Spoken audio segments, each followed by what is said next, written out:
what do I think about when I hear rural communities? The assumption that I had was rural communities are made up of older people and kids, because we have this perception that young people are, leaving their kids with their older people, and the elders are raising the kids. But it's not true.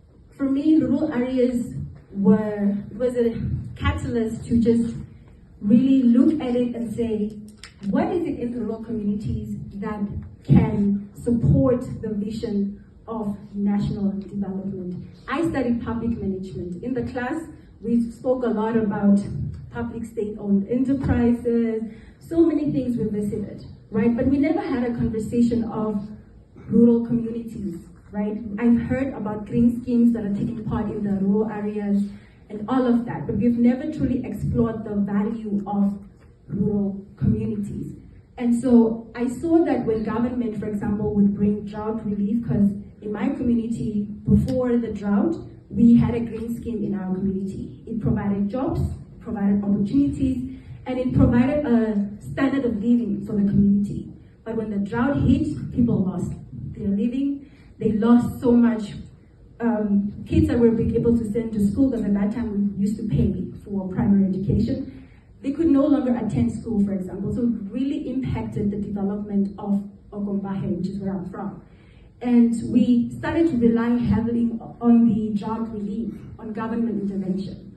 And that did not sit well with me, because people stopped being innovative. They stopped, even opening a cooker shop. Because you had cooker shops when you had the green scheme. Somebody could actually afford the stock, for example. So it was that stagnation that bothered me so much.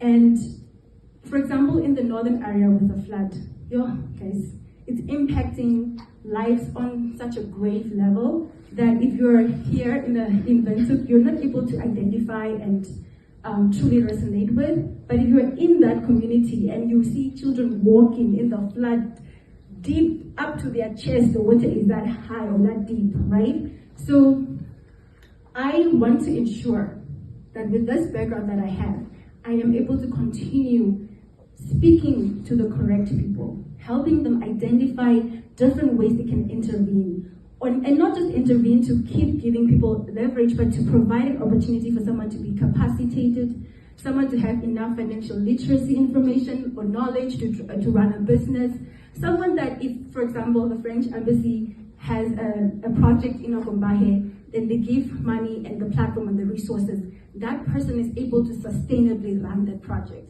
Because the current reality is that when we have projects running in different communities, they are not able to last beyond 4 months. They are not able to last beyond 6 months. So what do we need to do to ensure that when we bring something to someone that they have asked for, that they are able to sustainably keep it, maintain it, and that it can in turn improve the lives in that community? We have to elect for someone that will work for us. Eventually, the councillors also, we just don't need to vote. We have to see who will work for us, who will stand for us, who will fight for us. The officers there, because we are just around here, we don't know if they are taking our needs, what we want, or what we want to achieve, and our problems. I don't know if they are taking it to the head offices, that those people head us, or they know people in Ogombahe, they need really this and this and this. I don't know till that extent. Do they know that we are in Namibia? We want to feel we are Namibians. We want to feel that we are also part of decision making. We want to feel that we have that power. Actually, as a young person in a rural area, it's difficult. We want to show what we can do. Sometimes